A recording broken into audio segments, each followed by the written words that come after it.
नमस्कार रीट वालों, सत श्री अकाल, गुड इवनिंग। कैसे हो?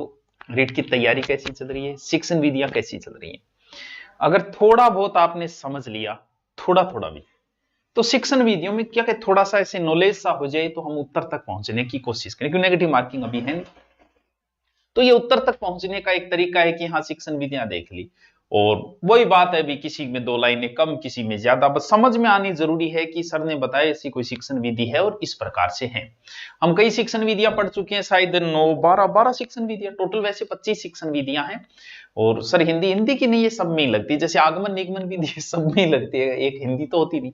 तो आज जो मैं शिक्षण विधि करवा रहा हूं वो बड़ी इंपॉर्टेंट शिक्षण विधि है। और अगर आप बीएड कर रहे हो तो उसमें भी शायद ये क्वेश्चन आ ही जाता है कहीं ना कहीं लिखा कि ये शिक्षण विधि कौन सी है, ये कौन सी है, इसमें क्या होता है, इसमें क्या होता है, यानी आगमन और निगमन। देखो आज नई शिक्षण विधि, इंपॉर्टेंट शिक्षण विधि, ठीक है। कोर्स कोर्स को चल रही है, बढ़िया चल रही है, जिसकी इच्छा हो ले लिया करो आराम से, नॉर्मल फीस है। देखो बहुत इंपॉर्टेंट है क्या? आगमन। बस एक बात समझते ही पूरी शिक्षण विधि समझ में आ जाएगी। इसका मतलब एक दूसरे की है तो उल्टी, बोला आगमन निगमन, इसका मतलब एक दूसरे की उल्टी है, बस सीधी सी कहानी। जो इसमें होगा वो इसमें होगा पर उल्टा होगा, जो इसमें होगा वो इसमें भी होगा पर उल्टा होगा। यानी आगमन के विपरीत निगमन है, निगमन के विपरीत आगमन है। अब अगर आप आगमन समझ गए तो निगमन समझ गए, उसका उल्टा करते जाओ, निगमन समझ गए तो आगमन समझ गए। तो एक ही समझाऊंगा मैं, तो आप दूसरी समझते जाना। दो तरीके से पढ़ाई जाती है ग्रामर, ठीक है। एक तरीका जो हमारे आदिकाल से चला आ रहा था, जो हम छठी से लेके 12वीं तक पढ़ी, उस तरीके से हमने ग्रामर। फिर हो सकता है बीए में न पढ़ी होगी, छोड़ दी होगी, कौन भी है तो हमें पता है, बीएड में भी ना पढ़ी होगी, और जैसे ही घुसे कोचिंग में वापस फिर वही पढ़ी होगी। 6 से 12 तक हम किस विधि से पढ़ रहे थे? ग्रामर। ग्रामर में मतलब संधि, और आज तक हमारी संधि समझ में नहीं आई, ना छठी क्लास में आई ना आगे आई। 6 से 12वीं 6 साल आपने संधि पढ़ी, नहीं समझ में आई। मैं ये बोलता हूं कि मुझे कोई बालक दे दो, 3 दिन में मैं संधि उसको याद करवा दूंगा। संधि का कोई प्रश्न उसका गलत नहीं आ सकता। विश्वास नहीं होता तो मेरी हिंदी डाली हुई है यूट्यूब के ऊपर, वो संधि पढ़ लेना। तुम्हारे कहीं समझ में नहीं आई, वो संधि पढ़ लेना, मैं दावे के साथ बोलता हूं आपका उत्तर गलत नहीं होगा। इसका मतलब जो ट्रेंड से पहले आप पढ़ते आ रहे थे, मैंने उस तरीके से नहीं पढ़ाई संधि, मैंने दूसरा तरीका काम में लिया था। तो फिर तुम कौन से तरीके से पढ़ रहे थे वो देखो। दो तरीका है, छठी क्लास में याद है, ए या आ के बाद में ए या आ आता है तो आ हो जाता है, वास्तव में आ ही हो। आज तक कभी समझ में को नहीं आई। यानी ये एक नियम है। और फिर गुरुजी का उदाहरण कराता, विद्यालय वगैरह, देवालय शिवालय जो भी है, ठीक है। पहले नियम बताते थे, छठी क्लास में नियम बताया था, 7वीं, इसलिए संधि कभी समझ में ही नहीं आई। यानी नियम बताया फिर उदाहरण की ओर गई, इसका मतलब समझ में तो कभी आई नहीं। इसका मतलब तुम जो पढ़ रहे थे वो विधि ही गलत थी, वो विधि ही अमनोवैज्ञानिक थी, इसलिए तुम्हारे समझ में नहीं आई। तो फिर मनोविज्ञान कौन सी है जो मैंने पढ़ाई थी ग्रामर में? वो मनोविज्ञान विधि थी। कौन सी? पहले उदाहरण फिर नियम। यानी दो विधियां हैं, इनमें से एक विधि ऐसी है जिसे पहले नियम बताया जाता है फिर उदाहरण, और एक विधि ऐसी है कि पहले नियम बताया जाएगा फिर उदाहरण, एक विधि ऐसी है पहले उदाहरण फिर नियम। तो फिर सीधा सा ट्रिक याद रखो, नी का मतलब ही नियम है। यानी निगमन विधि में पहले नियम आएगा फिर उदाहरण, जो आप पढ़ते आ रहे थे। बन गया काम। निगमन विधि में क्या होता है? निगमन विधि में पहले नियम आता है और उसके बाद उदाहरण। तो फिर बता दिया एक दूसरे की उल्टी है ये दो। तो फिर इसमें क्या आएगा? इसमें पहले उदाहरण आएगा फिर नियम आएगा। नहीं याद रहे तो कोई बात नहीं, आ का ऊ कर देना, यानी आगमन में ऊ आएगा, यानी आगमन विधि में पहले उदाहरण आएगा, वरना यह है नी से निगमन नी से नियम। यानी इसमें पहले नियम फिर उदाहरण, इसमें पहले उदाहरण फिर नियम। अब हम एक इस विधि को उठाएंगे कि आगमन विधि। इतना कंसेप्ट अगर आप समझ गए तो फिर बाकी क्या समझाना यार। पतंजलि ने इस विधि को, पतंजलि के समय ये विधि, पतंजलि ने ही इस विधि को इजाद किया था। जिसने भी किया हो कोई बात नहीं, ध्यान रखो, रख लो। व्याकरण को सीखने की मनोवैज्ञानिक विधि है, इसीलिए मैंने व्याकरण इसी नियम से कराई थी। और बाकी आप आज तक जो पढ़ते आ रहे थे वो विधि थी बच्चों। इसीलिए कभी छठी क्लास में संधि समझ में नहीं, वरना मुझे तो छठी क्लास का बच्चा मैं समझा दूंगा। सबसे पहले बालक के सामने उदाहरण पेश किए जाते हैं, फिर उससे उदाहरण से एक नियम पेश किया जाता है। कैसे? मैंने ऐसे लिखे उदाहरण, ठीक है, मैं को देख लो, आपने कहा सर देख लिया। फिर मैंने कहा कि सर कुछ नहीं करना है बच्चों, जब भी आपको दो चय दिखे, दो जय दिखे, पहला जय आधा दूसरा पूरा, दो लय दिखे, दो टय दिखे, एक आधा आगे वाला पूरा, दो नए दिखे, तो बच्चों कुछ नहीं करना, पहले वाले आधे का पहला वाला आधा तय बना के बीच में प्लस लगा के एज इट इज लिख दो। यानी अब आपकी समझ, वो लियो गुरुजी, ओ लियो संधि है बस, ऊ पहले चय को आधो तय करना है, उत प्लस आगलो बिया को बिया लिखना, चारण तत् टीका, ऊ पहले ने का तय अगला नत, हो गया नहीं थर आ गई नहीं सारी समझ। यानी ये पहले उदाहरण, लेकिन इसके लिए एक बात है कि टीचर का भी ज्ञान नहीं होना जरूरी, क्योंकि उदाहरण इतने याद नहीं रहते, नियम याद रह जाता है। ए आ के बाद ए या आए तो आ हो जाता है, दीर्घ संधि है, लेकिन इसके उदाहरण कितने याद रह पाते हैं टीचर के? इसमें उदाहरण ज्यादा, यानी टीचर नॉलेजेबल होना चाहिए। 20-30 उदाहरण याद हो तो अब एक कह दे कि विद्यालय, एक ही तो उदाहरण बताए, एक ही नियम बता दे तो क्या समझ में आओ, कुछ कौन समझ में। यानी इसमें विशिष्ट उदाहरणों का पेश किया जाएगा पहले, ठीक है, उसके बाद में नियम की ओर पहुंचेंगे। अब देखो, जैसे ही मैंने वो चीज लिखी, अच्छा ऐसे अच्छे जल्दी जल्दी कर देगा, इसका मतलब ये जो विधि है ना, वो छात्र केंद्रित विधि है, छात्र केंद्रित, स्टूडेंट एक्टिव रहेगा। और जो विधि छात्र केंद्रित है, यानी जो विधि छात्र को अच्छी लगे, समझ में आए, लंबे समय तक टिकी रहे, वो विधियां सब मनोवैज्ञानिक। और छोटे बच्चा खातर तो बहुत ही काम की है, छोटे बच्चों को तो इसी विधि से पढ़ाया जाना चाहिए। काय का है यार, हो गया क्या ही का हो गया, बड़ी कक्षाओं के लिए चल सकती है यार, तुम ग्रेड की तैयारियां करो, तुम्हारे लिए हो सकता है पहले नियम चल जाए, बच्चे को यार कहां नियम याद रहते हैं। तो देखो, ये किसमें, छोटे बच्चों, निम्न स्तर में एक बच्चा खुद करता है। अब आपका खुद मन करने लग गया ये उदाहरण करने का, क्यों? तो इसमें क्या होता है, बच्चा स्वयं करके सीखता है, स्वयं करके सीखता है, बड़ा ये भी है। और शिक्षक छात्र को एक अंत्यक्रिया तो बनना ही रहे। अब इंगमा के कुछ नियम दिया इंगमा, यानी आगमन विधि में कुछ सूत्र, आगमन विधि है और इसकी उल्टी होगी निगमन। यहां से प्रश्न कई बार पुटअप करता है, हमारे गोल हो जाती है। कैसे? मैं पहले नाम लिखता हूं, फिर उनको समझाता हूं, ठीक, वो इसकी उल्टी हो जाएगी। एक बार लिखूं मैं, ज्ञात से अज्ञात, यहां बीच में से लगेगा, ठीक है।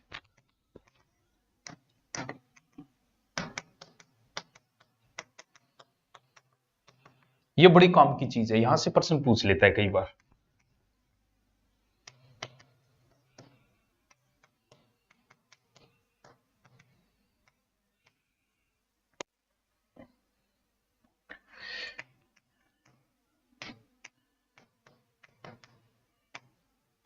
ठीक है, और इसका उल्टा हो जाएगा।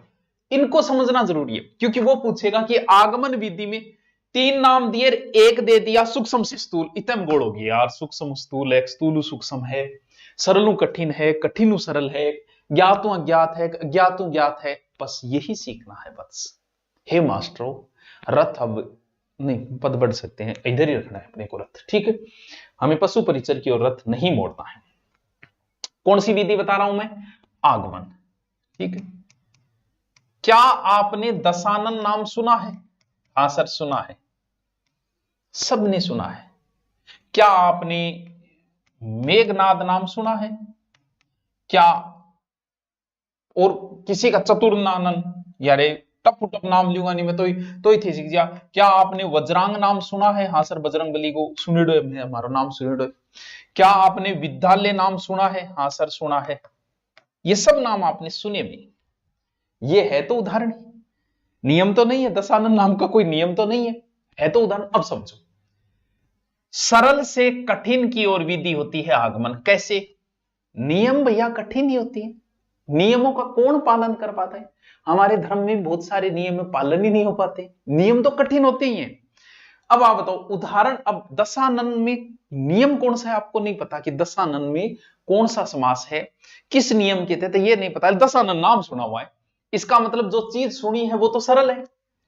इसमें पहले वो चीजें आपके सामने पेश होगी जो पहले सुनी है। भाई विद्यालय है, देवालय है, शिवालय है, जो भी नाम लिखिएगा ये सब नाम आपके सुने हुए। फिर नियम की ओर जाएंगे, जो सुनी चीज है वो तो सरल है भाई, इसलिए ये विधि सरल से कठिन यानी नियम कठिन होता है। तो फिर सरल से कठिन यानी आगमन।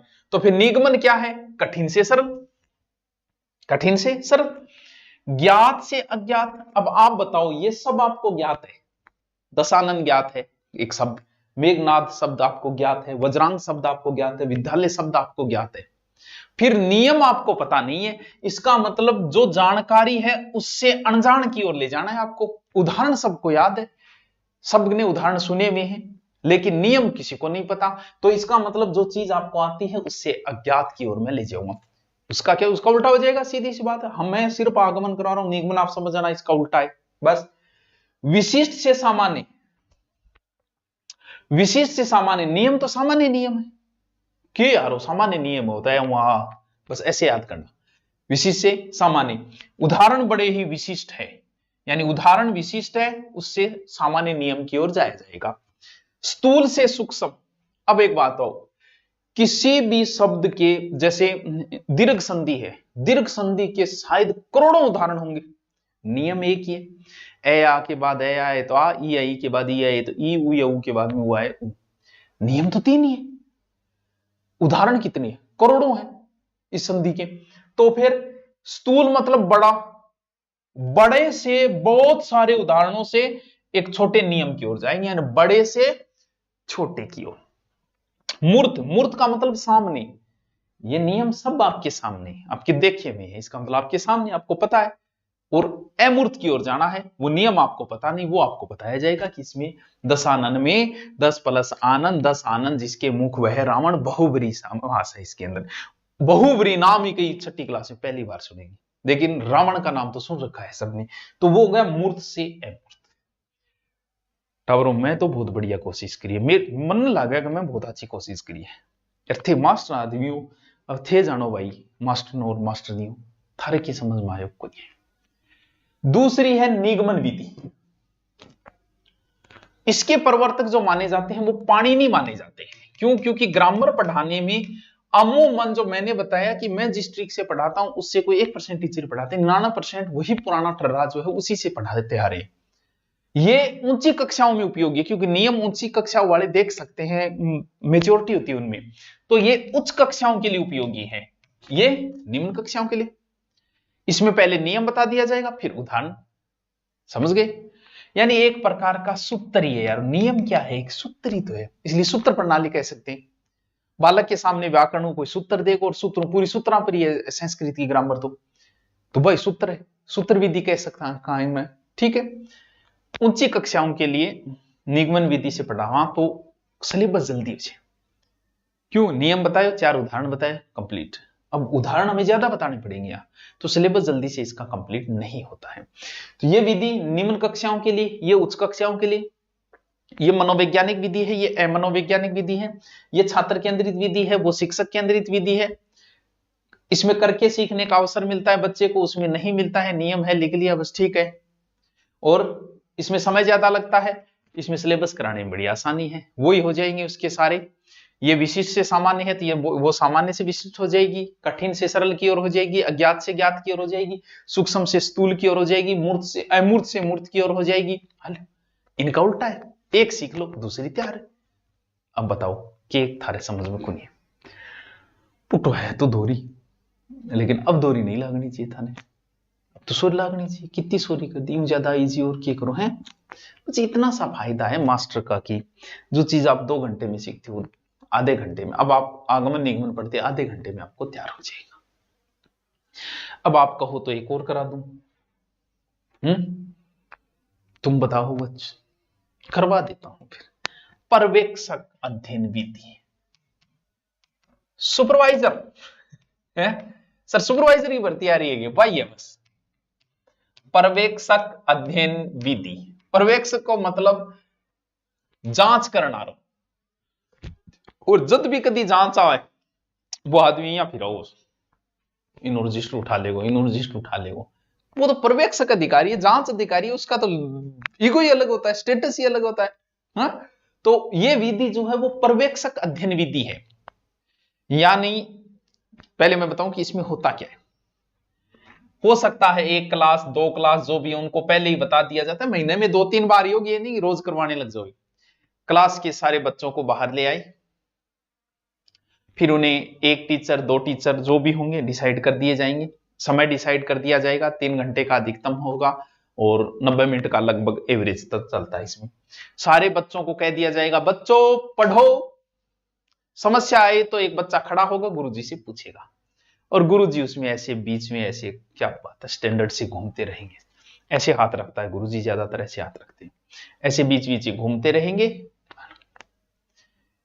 छोटी कक्षाओं में सफल नहीं हो सकता है, छोटे क्लास का टाबर बेरो को कर बोक रहे हो, भैया बड़ी क्लास में 6ठी 7वीं 8वीं उच्च कक्षाओं में थोड़ा सो ठीक रहे। यानी टीचर किसकी भूमिका निभाएगा, पर्यवेक्षक की, सुपरवाइजर कुछ नहीं करेगा, वो सिर्फ बताया जाएगा, ये लो जी कोई खड़ा हो गया सर ये बता, इसमें कहानी गद्य गद्यांश हिंदी ऐसी चीजें इसमें पढ़ी जाएगी।